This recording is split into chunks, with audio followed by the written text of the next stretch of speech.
नमस्कार, स्वागत है आपका। शुरुआत करते हैं बड़ी खबर के साथ, जो प्रतापगढ़ से आईएएस के भाई की हत्या मामले में बड़ा अपडेट आया है। शव के अंतिम संस्कार से परिजनों ने इनकार कर दिया है।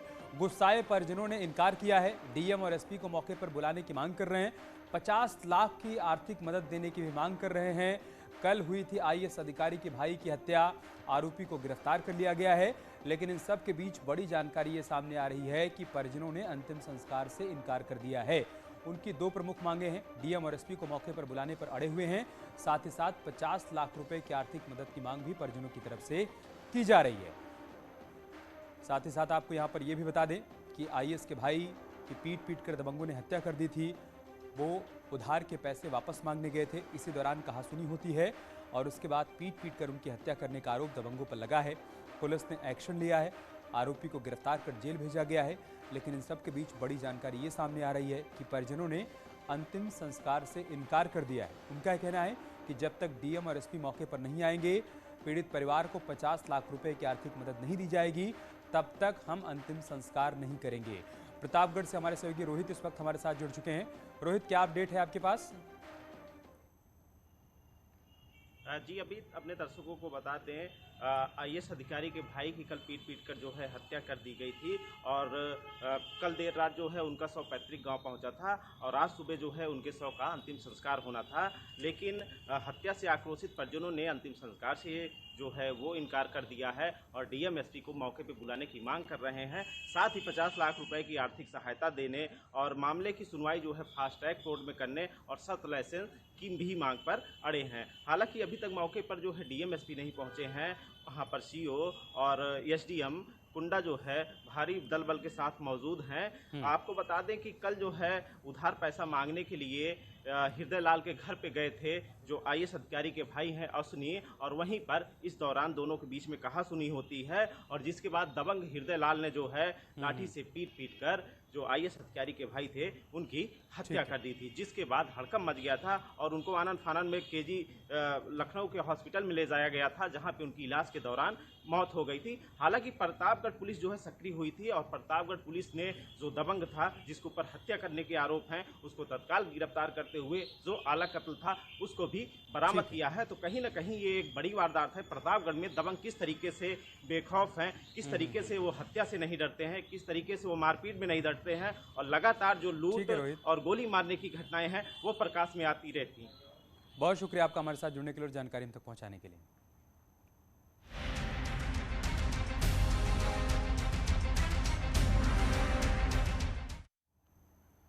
और लखनऊ से सूत्रों के हवाले से एक बड़ी खबर है। माफिया अतीक अहमद की संपत्ति की जब्त की जाएगी। सूत्रों के हवाले से बड़ी खबर हम आपको बता रहे हैं। ईडी जब्त करेगी अतीक की संपत्ति।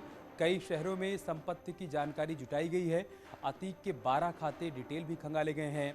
अतीक से पूछताछ के बाद कार्रवाई की तैयारी की जा रही है। साबरमती जेल में बंद है अतीक अहमद, उससे पूछताछ की ईडी की टीम ने और उसके बाद अब संपत्ति जब्त करने की कार्रवाई शुरू की जाएगी। देश के अलग अलग हिस्सों में अतीक अहमद की तमाम संपत्तियां हैं, उनकी जानकारी जुटाई गई है, जिसके बाद अब ईडी कार्रवाई की तैयारी में जुट गई है। अतीक अहमद के 12 खातों की डिटेल भी खंगाली गई है। सही जानकारी नहीं देने पर अब ईडी एक्शन की तैयारी में है। साबरमती जेल में बंद है अतीक अहमद और वहीं पर ईडी ने उससे पूछताछ की थी और पूछताछ में उसकी तरफ से सही जानकारी उपलब्ध नहीं करवाई जा सकी। लिहाजा ईडी की टीम ने उसकी संपत्तियों की जानकारी इकट्ठा की है और उसके आधार पर अब कार्रवाई की जाएगी। लखनऊ से हमारे सहयोगी ऋषभ मणि त्रिपाठी इस वक्त हमारे साथ जुड़ चुके हैं। ऋषभ, क्या जानकारी आपके पास इस बड़ी खबर से जुड़ी हुई?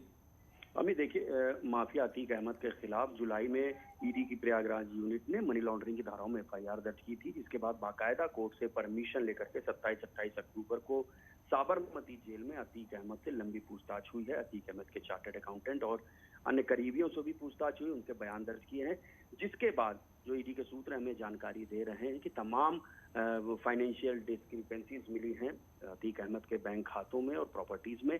अब ईडी तैयारी कर रही है कि जो संपत्तियां हैं अतीक अहमद की उनको जब्त किया जाए।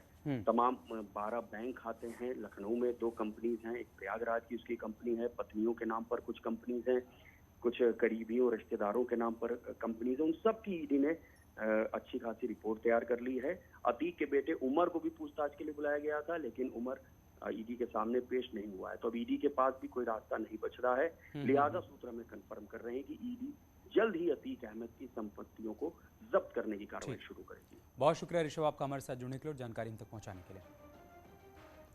और कोवैक्सीन को लेकर एक अच्छी खबर है, यूके ने भी कोवैक्सीन को मंजूरी दे दी है।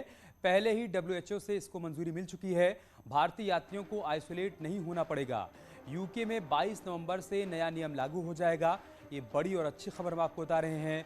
यूके में भी कोवैक्सीन को मंजूरी दे दी गई है। WHO पहले ही इसको मंजूरी दे चुका है, जिसके बाद अब यूके की तरफ से भी इसे मंजूरी दी गई है। इसके मायने ये हैं कि भारतीय यात्रियों को अब यूके जाने पर आइसोलेट नहीं होना पड़ेगा। हालांकि 22 नवंबर से नया नियम लागू हो जाएगा।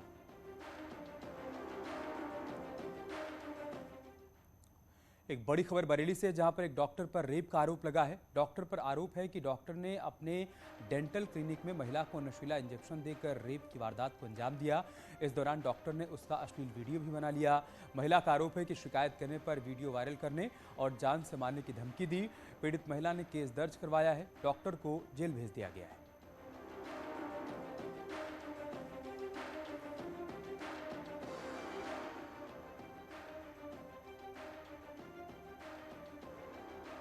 उनका आरोप है कि इलाज के दौरान डॉक्टर्स के द्वारा नशे का इंजेक्शन दिया गया, जिससे वो अर्धमूर्छित अवस्था में चले गए। उसी अवस्था में उनके साथ दुष्कर्म किया गया और उसका वीडियो बना लिया गया। जो डॉक्टर है उनके द्वारा वीडियो बनाकर वायरल करने की धमकी दी जाती थी और उनके द्वारा ये बताया गया कि डॉक्टर्स कहता था कि अगर इस बात को तुम कहीं बताओगी तो तुम्हें जान से मार देंगे। इस संबंध में थाना इज्जतनगर पे 376, 328, 354 सी और 506, 507 IPC के तहत मुकदमा पंजीकृत कर लिया गया है। इसमें जो नामजद डॉक्टर है उसको गिरफ्तार करके जेल भेज दिया गया है। यहाँ रुक रहे छोटे से ब्रेक के लिए, जल्द लौटेंगे कुछ और खबरों के साथ।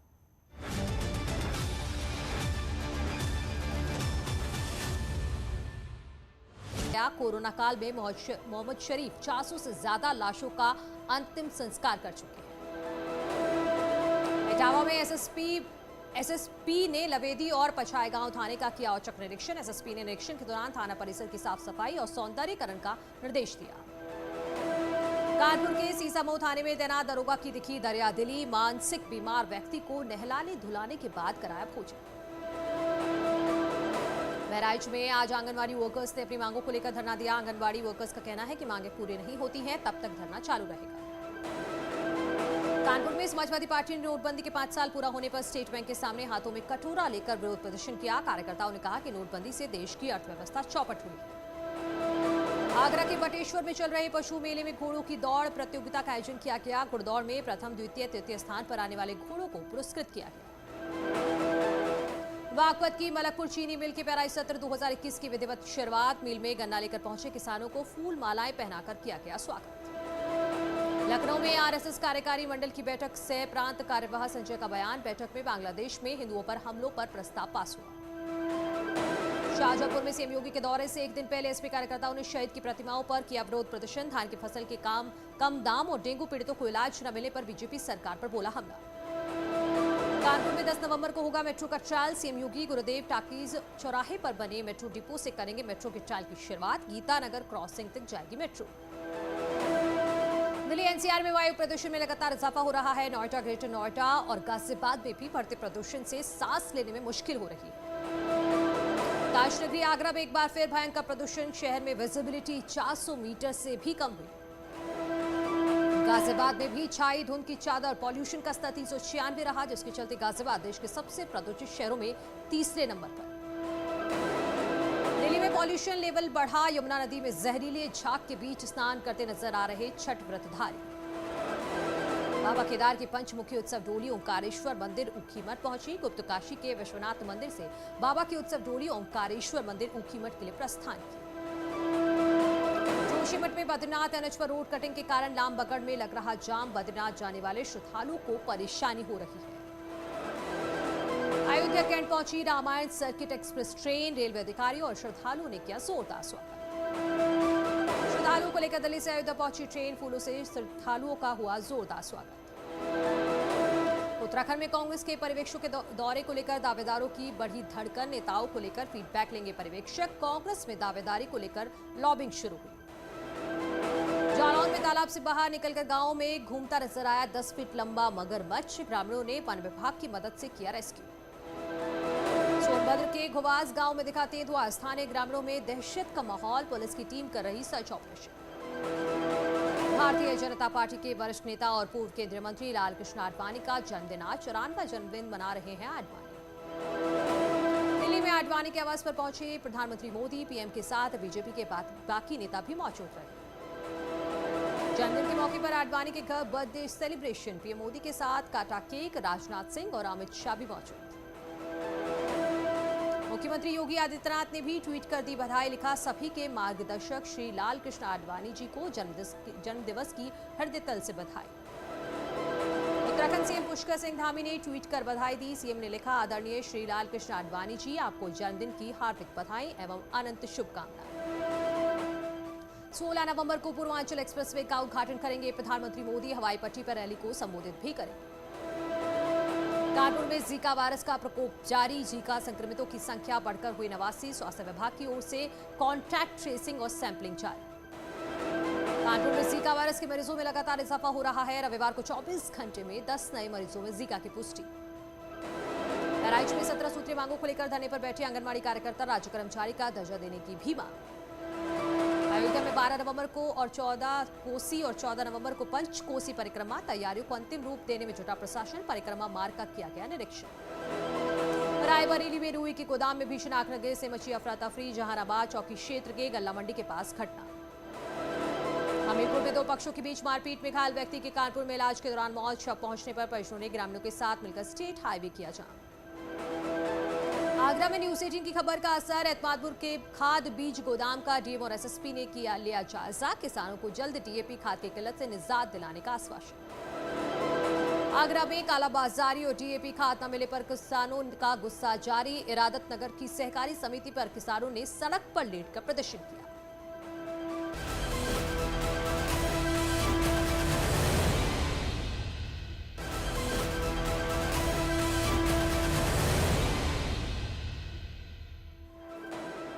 रामपुर को सीएम योगी ने दी करोड़ों की सौगात, कई योजनाओं का लोकार्पण और शिलान्यास, प्रधानमंत्री आवास योजना के लाभार्थियों को बांटे चेक।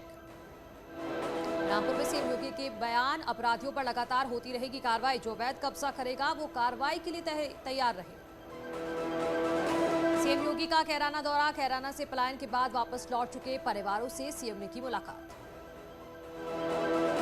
पलायन पीड़ितों से मिलने के बाद सीएम योगी ने दिया हर संभव मदद का भरोसा, सीएम ने कहा किसी को डरने की जरूरत नहीं। पलायन पीड़ितों से मिलने के बाद बोले सीएम योगी, कैराना में हिंदू परिवारों को प्रताड़ित किया गया, हिंदू पलायन।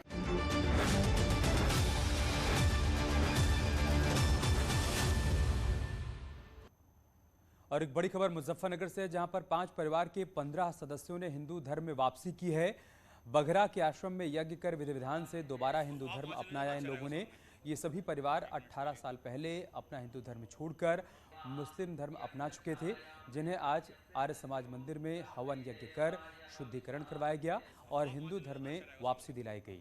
मुस्लिम धर्म से हिंदू धर्म में वापसी कर बागपत की एक महिला ने कहा है कि उन्हें बहला फुसलाकर मुस्लिम धर्म में परिवर्तित किया गया था। पहले उनका नाम मिथिलेश था, जिसे बदलकर जरीना खातून किया गया था। अब एक बार फिर से हिंदू धर्म में वापसी कर जरीना अपने पुराने नाम मिथिलेश के साथ बेहद खुश हैं। पहले जो थे हम बकाए में आ गए और अमी मान लाए थे, अब हमारा जो हुआ अपने राजी से हम हिंदू धर्म में आना चाहें। कितने परिवार हैं आप लोग? हमारे हैं 11। आज से 18 वर्ष पूर्व हिंदू किसी दबाव में आकर के मुस्लिम समाज में चले गए थे। वे आज आश्रम में आए और हवन के माध्यम से, गायत्री मंत्र के माध्यम से और गंगा जल का आचमन करा करके इनको जनेऊ दी गई और घर वापसी की गई। आज़ादी के अमृत महोत्सव के साथ ही देश में दूध क्रांति लाने वाला अमूल ब्रांड भी अपनी 75वीं सालगिरह का जश्न मना रहा है। इस मौके पर आइए आपको बताते हैं कि अमूल ने समय समय पर अपनी बात देश और विदेश में कैसे पूरी कामयाबी के साथ पहुंचाई। अमूल ने अनूठे अंदाज में अपने प्रोडक्ट्स की जानकारी लोगों तक पहुंचाई। अमूल का हर विज्ञापन एक नई कहानी कहता है। अमूल की कोशिश होती है कि अपनी बात निराले और दिलचस्प अंदाज में आप तक पहुंचाई जाए। आइए देखते हैं अमूल की एक अमूल्य कहानी।